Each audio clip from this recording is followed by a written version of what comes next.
Wow, আমার favourite cartoon. এটা দারুণ, এক্ষুনি শুরু হবে। আসসালামু আলাইকুম। স্মার্ট কিড কার্টুনসে তোমাদের স্বাগতম। এখানে পাবে মজার ইসলামিক গল্প। তাওসিফ দাদু ভাই, আজকে দাদুর সাথে বাগানে যাবে? ফুলগুলো দেখাবো। হ্যাঁ দাদু, যাব যাব। তাওসিফ তার দাদুর সাথে সময় কাটালে অনেক কিছু শিখতে পারবে। আব্বা, আরেকটু ভাত নেবেন? না মা, আলহামদুলিল্লাহ, এতেই হবে। তাওসিফ দাদু ভাই, এটা কিসের কার্টুন? দেখি একটু। উফ, সরো তো দাদু, ডিস্টার্ব করো না, মজার জায়গা আসছে। তাওসিফ দাদু ভাই, তোমাকে একটা গল্প বলি। আয়, আমি ছোটবেলায় একবার দাদু। পরে শুনবো, এখন কার্টুন দেখছি। এত জোরে শব্দ, কানে একটু লাগছে। দাদু, কি করলে? আমার কার্টুন তুমি সব সময় বিরক্ত করো। কেন সারাদিন এখানে বসে থাকো?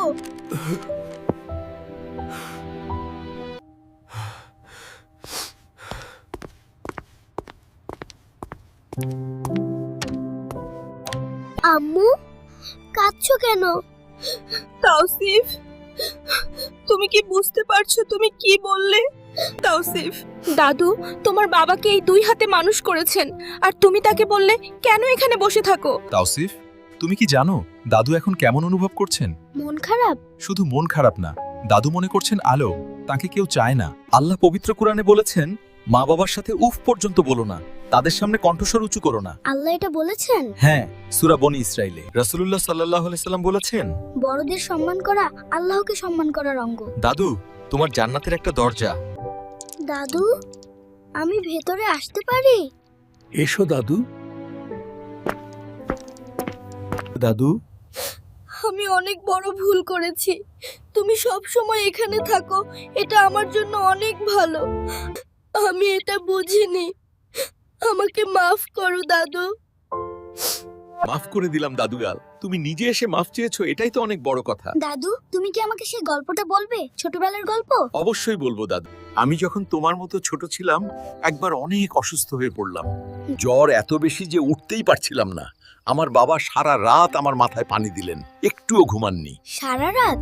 একটুও না? তখন বুঝলাম, বড়রা আমাদের জন্য কতটা ত্যাগ করেন। তাই তাদের সম্মান করা আমাদের দায়িত্ব। দাদু, দাদু, এই মাছটা নাও।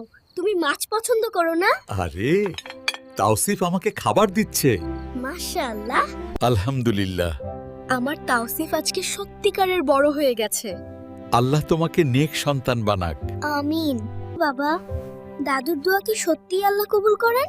রাসূলুল্লাহ বলেছেন, তিনটি দোয়া আল্লাহ কখনো ফিরিয়ে দেন না: মজলুমের দোয়া, মুসাফিরের দোয়া, আর মা বাবার দোয়া। দাদুর দোয়া অনেক শক্তিশালী। তাহলে আমি দাদুকে সব সময় সম্মান করব, যেন তার দোয়া পাই। সব সময় আলহামদুলিল্লাহ। বন্ধুরা, আজকে আমি কি শিখলাম জানো? 1, দাদু দাদি হলেন জান্নাতের দরজা। 2, তাদের কথার মাঝে কথা বলা যাবে না। 3, মনোযোগ দিয়ে তাদের কথা শুনতে হবে। 4, তাদের কষ্ট দিলে আল্লাহ নারাজ হন। 5, তাদের দোয়া সবচেয়ে বড় সম্পদ। তোমাদের দাদা দাদি কি কাছে আছেন? তাহলে এখনই গিয়ে জড়িয়ে ধরো, আল্লাহ খুশি হবেন ইনশাআল্লাহ। বন্ধুরা, ভিডিওটা ভালো লাগলে এখনই লাইক দাও, আর আমাদের চ্যানেলটা সাবস্ক্রাইব করতে ভুলো না, বেল আইকনটাও চাপো। নতুন ভিডিও মিস করতে চাও না তো?